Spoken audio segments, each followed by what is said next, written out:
Good morning, students. Today we are discuss components of demand foreign exchange. Why is foreign exchange demanded? तो first point है इसमें repayment of international loan. International loan की repayment करने के लिए क्या है, फॉरेन करेंसी की रिक्वायरमेंट होती है। फॉर एग्जांपल, अगर इंडिया ने किसी अदर कंट्री से क्या है लोन लिया है या बोरोइंग्स ली हैं, तो उसकी रीपेमेंट करने के लिए उसी करेंसी की क्या होगी, रिक्वायरमेंट होगी। मान लो कि सपोज करो यूएसए से अगर इंडिया ने लोन या बोरोइंग्स ली हैं, तो रीपेमेंट करने के लिए क्या है, डॉलर की रिक्वायरमेंट होगी, क्योंकि यूएसए की जो करेंसी है वो क्या है, डॉलर है। तो इंटरनेशनल लोन की रीपेमेंट करने के लिए क्या है, फॉरेन एक्सचेंज की रिक्वायरमेंट होती है। सेकंड है investment in the rest of the world. अगर अदर कंट्री में इन्वेस्टमेंट करना है तो उस कंट्री की करेंसी की रिक्वायरमेंट होती है। ठीक है, मान लो इंडिया के इन्वेस्टर जो है वो अदर कंट्री में इन्वेस्टमेंट करना चाहते हैं, तो अदर कंट्री में इन्वेस्टमेंट करेंगे तो अदर कंट्री की करेंसी की रिक्वायरमेंट होती है। Imports, we imported goods and the service from the rest of the world. It's require foreign exchange because the payment for import are made for the foreign exchange only. ठीक है, other country से imports किए जाएंगे तो imports की payment करने के लिए क्या है, अदर करेंसी या फॉरेन एक्सचेंज की रिक्वायरमेंट है। डायरेक्ट परचेज अब्रोड, अगर अदर कंट्री में डायरेक्ट परचेजिंग होती है, foreign exchange is needed to make direct purchase abroad because people from our country visit other country of the world as a tourist. अगर मान लो कि यहाँ से हमारी कंट्री के लोग यहाँ दूसरी कंट्री में एज ए टूरिस्ट जाते हैं, तो वहाँ जाएंगे, या फिर वे they also go abroad for study purpose के लिए या मेडिकल ट्रीटमेंट के लिए।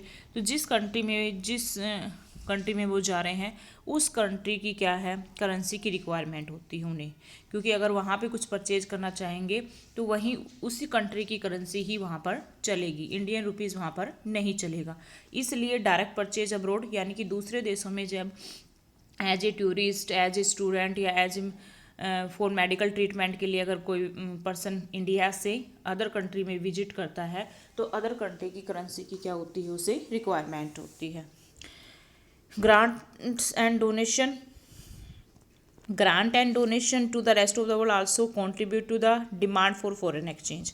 अगर अदर कंट्री को क्या है, ग्रांट या डोनेशन देनी है, तो उसी की करेंसी में हम क्या है, ग्रांट एंड डोनेशन देंगे। तो इसलिए क्या है, अदर कंट्री की करेंसी की या फॉरेन एक्सचेंज की रिक्वायरमेंट होती है।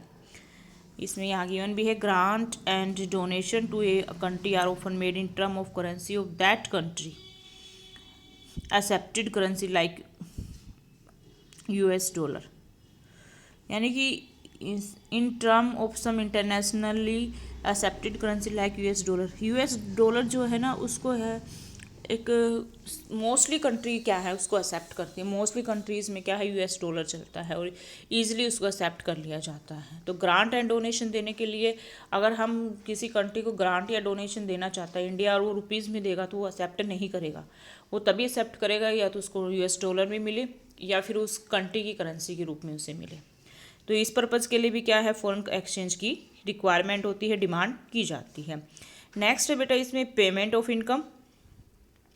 तो demand for foreign exchange in the domestic economy also arise for the payment of the factor income which are repatriated abroad. It is like factor income to the rest of the world. जैसे मान लो कि suppose करो other country के लोग यहाँ पे India में क्या है, वर्क कर रहे हैं। ठीक है, जब उनको सैलरी दी जाती है और उन्हें अपनी सैलरी क्या है, अपनी कंट्री में सेंड करनी है अपनी फैमिली के पास, तो वो रुपीज़ में अपनी करेंसी को मतलब सैलरी को सेंड नहीं करेंगे, उसे अपनी कंट्री की करेंसी की रिक्वायरमेंट होती है, क्योंकि वहाँ पे तो वही करेंसी चलेगी। इसलिए भी क्या होती है, फॉरेन एक्सचेंज की रिक्वायरमेंट होती है। यानी कि जो बाहर से जो व्यक्ति दूसरी अदर कंट्री से यहाँ पे आके इंडिया में वर्क कर रहा है, तो जब वो अपनी सैलरी या इनकम को अपनी फैमिली के पास सेंड करता है, तो वो क्या है, फॉरेन एक्सचेंज की डिमांड करता है। नेक्स्ट है स्पेकुलेटिव ट्रेडिंग। इसमें क्या होता है, foreign exchange in term of strong currency like US dollar, ठीक है, is held demanded by the people for purpose of the speculative trading. Speculative trading के लिए भी फॉरेन एक्सचेंज की डिमांड की जाती है often more of foreign exchange is held when the exchange rate is low. जब फॉरेन एक्सचेंज रेट कम होती है तो उस टाइम पे क्या है, फॉरेन एक्सचेंज करेंसी लोगों के द्वारा परचेज की जाती है, और जब फॉरेन एक्सचेंज रेट क्या हो जाती है, इंक्रीज हो जाती है, उस टाइम पे इस जो फॉरेन एक्सचेंज लोगों ने परचेज किया था उसको वो सेल कर देते हैं। तो स्पेकुलेटिव पर्पज़ के लिए भी लोग क्या करते हैं, फॉरेन एक्सचेंज की डिमांड करते हैं, यानी कि एक्सचेंज रेट पे फॉरेन एक्सचेंज को परचेज कर लिया जाता है और हाई एक्सचेंज रेट पे फॉरेन एक्सचेंज को सेल कर दिया जाता है। और मोस्टली इसमें यूएस डॉलर को ही क्या किया जाता है, परचेज एंड सेलिंग चलती है, क्योंकि यूएस डॉलर क्या है, एक स्ट्रॉन्ग करेंसी है इंटरनेशनल लेवल पे। नेक्स्ट इसमें ये सभी जो पॉइंट्स थे आपके डिमांड की, फॉरेन एक्सचेंज की क्यों डिमांड की जाती है, ठीक है। नेक्स्ट है components of supply of foreign exchange या फॉरेन करेंसी। कंपोनेंट्स हैं सप्लाई, फॉरेन एक्सचेंज की सप्लाई कहाँ कहाँ से होगी, या सोर्स ऑफ फॉरेन एक्सचेंज, ठीक है। अगर आप लोगों ने डिमांड के अगर पॉइंट्स अच्छे से किए हैं तो बेटा बिल्कुल उसका अपोजिट करोगे तो आपको सप्लाई सोर्स मिल जाएंगे। फिर भी एक दो पॉइंट अलग होगा, कुछ डिमांडेड के पॉइंट होंगे। जैसे डिमांड में हमने किया था इम्पोर्ट्स, कि इम्पोर्ट्स हमने किए हैं तो उसकी पेमेंट करने के लिए हम फॉरेन एक्सचेंज की डिमांड करेंगे। अब नेक्स्ट है जैसे एक्सपोर्ट, जैसे अगर हम दूसरी कंट्री को क्या कर रहे हैं, एक्सपोर्ट कर रहे हैं, तो उसके बदले में हम क्या कर वहाँ से फॉरेन एक्सचेंज ले सकते हैं, ठीक है। यानी कि export of goods and service is an important source of supply of foreign exchange from the rest of the world. अगर हम किसी अदर कंट्री को क्या करें, एक्सपोर्ट करें, तो उसके बदले में export of goods and service from India to ऐसे would mean supply of foreign exchange to India. जो एक्सपोर्ट किया है, जितना एक्सपोर्ट किया है उसके बदले में हम क्या कर सकते हैं, फॉरेन एक्सचेंज की डिमांड कर सकते हैं, मतलब सप्लाई हमारे पास आ जाएगी, वो पेमेंट करेंगे तो उसमें हम कह सकते हैं कि उनको पेमेंट जो है यूएस डॉलर में कर दो तो फॉरेन एक्सचेंज हमें मिल जाएंगे। नेक्स्ट है investment from the rest of the world. जो investment from the rest of the world है, जैसे FII है एंड FDI है, यानी कि फॉरेन डायरेक्ट इन्वेस्टमेंट FDI, और FII है फॉरेन इंस्टीट्यूशनल इन्वेस्टमेंट। अगर ये दो इन्वेस्टमेंट हमारी कंट्री में होंगे तो ये यहाँ पे आकर इन्वेस्टमेंट करेंगे तो ये फॉरेन एक्सचेंज जो है वो लेके आएंगे, और यहाँ इन्वेस्टमेंट करने के लिए क्या है, उन्हें रुपीज़ की रिक्वायरमेंट है, तो उसके बदले में वो रुपीज़ लेंगे और हमें क्या करेंगे, फॉरेन एक्सचेंज प्रोवाइड करेंगे। तो इससे क्या होगा, हमारी कंट्री में फॉरेन एक्सचेंज का फ्लो है वो क्या हो जाएगा, इंक्रीज हो जाएगा। Investment from the rest of the world is another important source of supply of foreign exchange. Lots of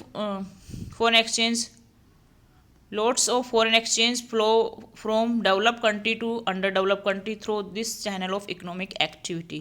यानी कि lots of जो foreign exchange का जो flow होगा डेवलप कंट्रीज से अंडर डेवलप कंट्रीज़ में, उसका जो वे है वो यही है कि FII और FDI के थ्रू ही ऐसा पॉसिबल होता है कि जो डेवलप कंट्री हैं वो क्या करती हैं, अंडर डेवलप कंट्रीज़ में इन्वेस्टमेंट करेंगी, तो अंडर डेवलप कंट्रीज़ में इन्वेस्टमेंट करेंगी तो कहीं ना कहीं वो फॉरेन एक्सचेंज हमारे कंट्री में आएगा, ठीक है, या अंडर डेवलप कंट्रीज़ कोई भी हो सकती है उस कंट्री में जाएगा। तो ये क्या है, सप्लाई का एक सोर्स है फॉरेन एक्सचेंज का। Next direct purchase by the rest of the world. अब direct purchase by the resident of the rest of the world also contribute to the flow of foreign exchange from the rest the world to the domestic economy. अब other country के लोग यहाँ पे आएंगे तो यहाँ की गुड्स परचेज करना चाहेंगे तो उसे हमारी करेंसी की रिक्वायरमेंट होगी, इंडियन रुपीज़ की, तो वो अपनी कंट्री की जो करेंसी है वो हमें देंगे, हम उसके बदले में क्या है, foreign exchange domestic currency provide करेंगे। नेक्स्ट है इसके अंदर बेटा loan from the rest of the world. अगर इंटरनेशनल लेवल पे इंडिया ने लोन लिया है तब भी क्या है, फॉरेन एक्सचेंज की सप्लाई होगी। It refer to borrowing from the rest of the world. A loan from UK would mean flow of the UK pound और from UK to India. It contribute to supply foreign exchange into India, ठीक है। Next इसमें grant and donation from the rest of the world. जब grant and donation from the rest of world also the source of supply foreign exchange, दूसरी country से जो grant and donation मिलेगी वो भी क्या है, फॉरेन एक्सचेंज की सप्लाई करेगी। A significant amount of foreign exchange flow from rich to the poor country of the world by way grant and donation. यानी कि जो रिच कंट्री है वो पुअर कंट्री को जो ग्रांट एंड डोनेशन देती है, तो उससे भी क्या होता है, फॉरेन एक्सचेंज की सप्लाई रिच कंट्री से पुअर कंट्री में होती है। नेक्स्ट है income receipt. Foreign exchange also flow from the rest of the world to the domestic economy by way of income receipt. ठीक है, यानी कि अब हमारी कंट्री के लोग अदर कंट्री में जाके वर्क कर रहे हैं, तो वहाँ से वो क्या करेंगे, उस कंट्री की जो इनकम है या उनको जिसमें डॉलर में सैलरी मिलती है या किसी भी उसमें सैलरी मिलती है, तो वो यहाँ पे सेंड करेंगे और यहाँ उनकी फैमिली को क्या है, डोमेस्टिक करेंसी के रूप में वो इनकम प्रोवाइड कर दी जाएगी। तो these receipt refer to receipt of factor income from the rest of the world. Next है remittance by the non residents. जो NRI वगैरह जो होते हैं are an important source of supply receipt of foreign exchange from the rest of the world. Such remittance are indeed a significant components of supply of foreign exchange in developing economic like India. जैसे कि जो NRI वगैरह जो होते हैं, जो यहाँ पे इंडिया में आए हुए हैं, तो वो यहाँ पे आके क्या करते हैं कि उन्हें वो अपनी करेंसी लेके आते हैं, जैसे जहाँ से भी वो आए हैं, तो इसके लिए वो क्या करेंगे, अपनी करेंसी यहाँ लेके आएंगे, तो इंडिया को क्या है, वो करेंसी मिलेगी और वो हमारी डोमेस्टिक करेंसी का यूज करेंगे। तो इससे भी क्या होगा, कि फॉरेन एक्सचेंज की सप्लाई इंडिया में इंक्रीज होगी। नेक्स्ट है बेटा इसके अंदर फॉरेन एक्सचेंज मार्केट। तो फॉरेन एक्सचेंज मार्केट्स मीन या foreign exchange markets refer to the market for national currency of different country in the world. Foreign exchange market वो मार्केट होता है जहाँ पे क्या होता है, डिफरेंट कंट्रीज़ की नेशनल इनकम होती है। ठीक है, it is centre of the trade from different currency. ये इसे हम सेंटर कह सकते हैं जहाँ पे डिफरेंट करेंसी का ट्रेड किया जाता है। Buyer and seller in foreign exchange market wish to buy and sell foreign exchange. जो बायर एंड सेलर होते हैं वो फॉरेन एक्सचेंज मार्केट में क्या करते हैं, बाई करते हैं और सेल करते हैं फॉरेन एक्सचेंज को। ठीक है, अब इसके टाइप्स आते हैं बेटा। फंक्शन है, फर्स्ट है transfer function. Transfer function it implied transfer of purchasing power in term of foreign exchange across different country of the world. इसका मीनिंग ये है कि बेटा कि जो ट्रांसफ़र पावर परचेजिंग पावर है, परचेजिंग पावर का क्या होता है, ट्रांसफ़र हो जाता है in term of foreign exchange में across different country of the world. जैसे कि मान लो कि सपोज करो हमारी जो जैसे डोमेस्टिक करेंसी रुपीज़ है, ठीक है, रुपीज़ जो है वो अदर कंट्री में नहीं चलती। अब इसके लिए अगर मान लो कि मुझे अदर कंट्री से गुड्स परचेज करनी पड़ेंगी, तो मैं क्या करूँगी, जो फॉरेन एक्सचेंज मार्केट है उसमें मैं अपनी करेंसी को कन्वर्ट करवा लूँगी अदर करेंसी के अंदर। मान लो कि मैंने US डॉलर में क्या है उसको कन्वर्ट करवा लिया। अब मैं इस US डॉलर से क्या कर सकती हूँ, अदर कंट्री में भी गुड्स परचेज कर सकती हूँ। तो मेरी परचेजिंग पावर क्या हो गई है, ट्रांसफ़र हो गई है। यानी कि पहले तो मैं ओनली इंडिया में ही परचेज कर पा रही थी, रुपीज़ जो है इंडिया की करेंसी इंडिया में ही परचेज कर पा रही हूँ, या वर्ल्ड में हो सकता है 1-2 और कंट्रीज़ है जहाँ पे क्या है रुपीज़ चलता है, तो उससे मैं ओनली इतना ही था। लेकिन अब मैंने उसको क्या है रुपीज़ को डॉलर में कन्वर्ट करवाया, तो मैं अदर कंट्रीज़ में भी क्या कर सकती हूँ, परचेजिंग कर सकती हूँ। तो इससे क्या होगी, परचेजिंग पावर मेरी ट्रांसफ़र हो गई है। ठीक है, फॉरेन एक्सचेंज मैं डिफरेंट कंट्रीज़ में क्या कर सकती हूँ, गुड्स परचेज कर सकती हूँ। क्रेडिट फंक्शन, क्रेडिट फंक्शन में ये है बेटा, it implies provision of credit in term of foreign exchange for the export import of goods and service across different country of the world. Foreign exchange market से क्या benefit हो जाता है कि जैसे हम गुड्स का एक्सपोर्ट या इंपोर्ट करते हैं, मान लो कि मैंने इंपोर्ट किया है अदर कंट्रीज से, अब मैं इंपोर्ट करूँगी तो उस कंट्री को मुझे पेमेंट करनी पड़ेगी, और पेमेंट करने के लिए मुझे कंट्री की करेंसी की रिक्वायरमेंट होगी या फिर मुझे डॉलर की रिक्वायरमेंट होगी। तो वो मुझे कहाँ से मिलेगा, फॉरेन एक्सचेंज मार्केट से। तो क्रेडिट फैसिलिटी भी मिल सकती है, मैं इस मार्केट से क्या है लोन भी ले सकती हूँ इंपोर्ट की पेमेंट करने के लिए। हैजिंग फंक्शन बेटा ये मोस्ट इंपॉर्टेंट है, हैजिंग फंक्शन इसके अंदर, और इसमें क्या होता है, it implies protection against risk related to variation in foreign exchange rate. Foreign exchange rate में जो वेरिएशन होने वाला है उसके कारण जो रिस्क अराइज होगा उससे प्रोटेक्ट करता है हैजिंग फंक्शन। इसका मीनिंग क्या होता है, it exchange rate is locked for the future supply of foreign exchange. Exchange rate को क्या कर दिया जाता है, लॉक्ड कर दिया जाता है for the future supply of the foreign. Simple सा मीनिंग ये है बेटा इसके अंदर कि क्या किया जाता है कि प्रेजेंट में ही उसकी तैयारी कर ली जाती है, प्रेजेंट में ही एग्रीमेंट हो जाता है कि फ्यूचर में मुझे इतनी फॉरेन एक्सचेंज की रिक्वायरमेंट है और जो एक्सचेंज रेट है वो आज प्रेजेंट की रहेगी। तो इससे क्या है, फ्यूचर में जो रिस्क होने वाला है, यानी कि फ्यूचर में ऐसा लगता है कि जो फॉरेन करेंसी है उसकी जो वैल्यू है वो हाई होने वाली है या एक्सचेंज रेट जो है वो इंक्रीज होने वाली है। तो इसका मीनिंग क्या है कि प्रेजेंट में ही हम एग्रीमेंट कर ले तो फ्यूचर के रिस्क से हम क्या है, बच सकते हैं। इसे कहा जाता है बेटा hedging function. Operation of foreign exchange, तो इसमें दो मार्केट आएंगे, स्पॉट मार्केट और फॉरवर्ड मार्केट। फर्स्ट है इसमें स्पॉट मार्केट, तो इसके हमें करंट मार्केट भी कहते हैं स्पॉट मार्केट को। तो इसमें क्या है, प्रेजेंट में ही एग्रीमेंट है और प्रेजेंट में ही ट्रांजैक्शन हो जाती है। Spot market for exchange is that market which handle only spot transaction या करंट ट्रांजैक्शन। जिस मार्केट में स्पॉट ट्रांजैक्शन या करंट ट्रांजैक्शन आती है उसी को हम क्या करेंगे, स्पॉट मार्केट। ठीक है, इसकी दो प्रिंसिपल कैरेक्टरिस्टिक हैं। फर्स्ट क्या है, in term of period of transaction spot market is only daily nature. ठीक है, क्योंकि देखो करंट से बात की है तो डेली नेचर की बात आ जाती है, इसमें डेली की जो ट्रांजैक्शन होती हैं। It does not trade in future deliveries, future की डिलीवरी से इसका कोई कनेक्शन नहीं होता है। The rate of exchange which determine in the spot market is non spot rate exchange. ठीक है, स्पॉट मार्केट के अंदर जो रेट ऑफ एक्सचेंज डिटरमाइन होती है उसको कहा जाता है spot rate of exchange. The spot rate of exchange is that rate which prevail at the time when transaction are made. Next है forward market. Forward market is that market या forward market for exchange is that market which handles such transaction of foreign exchange that are meant for future deliveries. ठीक है, जो future delivery से related है transaction, उससे related जो market है वो क्या है, फॉरवर्ड मार्केट होता है। इनके जो such transaction are sign today, ये जो ट्रांजैक्शन की जाएंगी प्रेजेंट में उनका क्या होता है, एग्रीमेंट होता है, और फ्यूचर्स में क्या कर दिया जाता है, ट्रांजैक्शन की जाती है, but are to materialise on some future.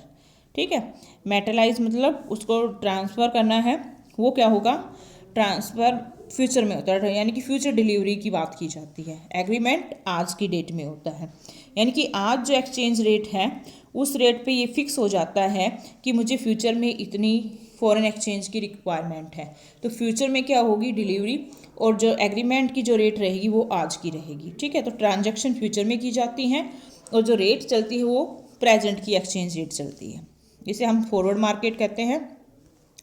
और ये देखो हेजिंग जो आया है और फॉरवर्ड सेम सा है। हेजिंग भी मैंने यही बताया था कि एग्रीमेंट प्रेजेंट में कर लिया जाता है और ट्रांजैक्शन फ्यूचर में की जाती है। फॉरवर्ड मार्केट में बेटा ऐसा ही होता है। नेक्स्ट इसमें principal characteristic of forward market.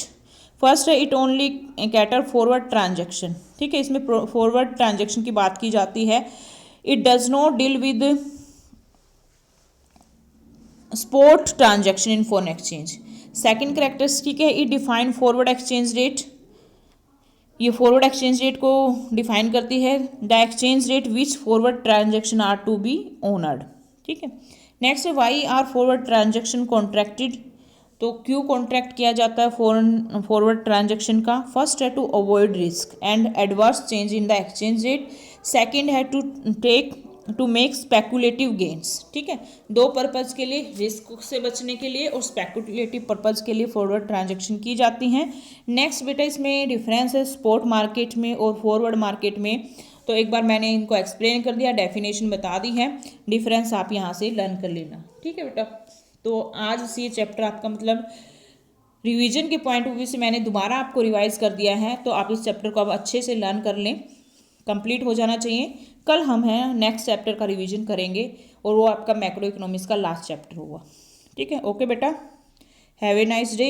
और याद क्या करो, साथ के साथ लर्न क्या करो।